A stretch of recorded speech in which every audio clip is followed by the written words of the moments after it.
Bien sûr, de crypto, les infos crypto pour ceux qui n'ont pas le temps. Le léger rebond qui se poursuit sur le BTC, les gars, comme prévu, on prend 2,3%, on est à 39 400 dollars. Mais aujourd'hui, je vais vous montrer deux indicateurs qui sont plus ou moins bullish, en tout cas les deux derniers indicateurs bull que j'ai vus, puisque comme je vous l'ai mis dans le titre, je considère quand même qu'on a 90% de chances d'avoir un nouveau crash avec tous les indicateurs que je vous ai présentés ces 3 ou 4 derniers jours. Je vous invite à aller les voir pour ceux qui les ont pas vus.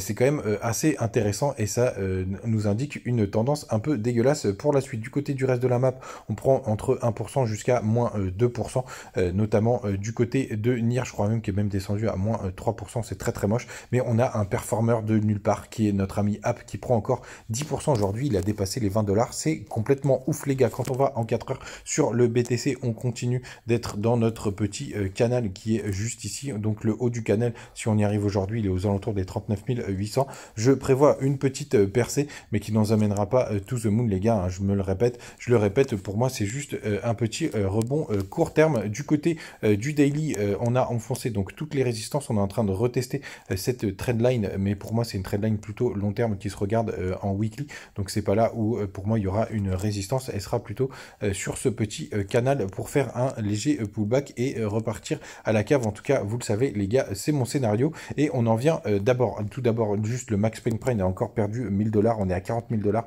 pour vendredi, donc petit à petit on descend, donc ça c'est plutôt une mauvaise nouvelle de perdre encore quelques milliers de dollars. Hier, je vous partageais ça aussi, je vais vous le montrer d'un peu plus près.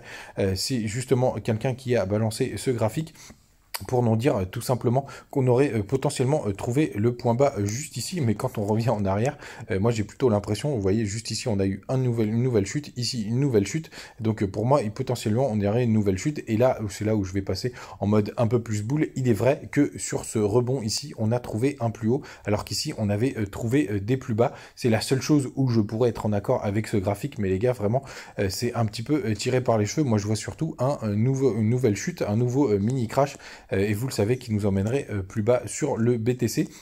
Et l'autre chose, l'autre indicateur qui est encore boule, les gars, c'est ce fameux W Weekly, puisque je considère effectivement que tant qu'on n'a pas fait un plus bas sur ces clôtures de bougies, donc c'est-à-dire aux alentours des 37 750 dollars, pour le coup, on n'a toujours pas invalidé ce W Weekly. Donc ça, c'est les seuls indicateurs boule que j'ai trouvé, mais c'est paraît un petit peu léger par rapport à tous les autres. Faites attention à vous, passez une bonne journée, on se retrouve sûrement avec une petite vidéo ce soir. À demain.